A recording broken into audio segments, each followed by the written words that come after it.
With indirect grilling and roasting, the food is not directly exposed to the flames and heat, as a convector or drip pan is used to deflect the heat up and around the food, much like a convection oven in the kitchen does. Let's get started. Top off and light the Big Green Egg natural lump charcoal. The mix of 100% natural oak and hickory wood ensures the even fire and unmatched flavor.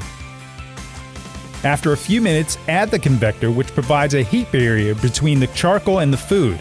The convection effect radiates surrounding heat from the charcoal and dome for even cooking. Next, add the cooking grid. Bring the egg up to the desired temperature. Roasting temperatures generally range from 300 to 400 degrees Fahrenheit, depending on the food that you are cooking. Indirect grilling and roasting is best for large cuts of meat such as turkeys, chickens, roasts, and hams, which take longer to cook.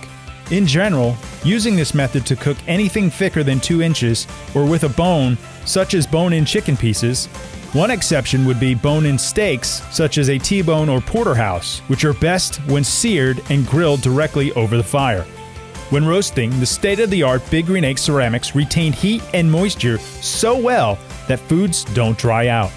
Please note, never quickly open a hot egg all the way. Burping your egg allows air to slowly and safely enter the dome, preventing any flare-ups that could escape from the front towards you. Just raise the lid an inch or two and pause to burp it before raising the dome completely. You should get in the habit of burping your egg, especially if you've been cooking at temperatures above 300 degrees Fahrenheit, as it's always a good idea to let fresh air into the hot egg slowly when you open it.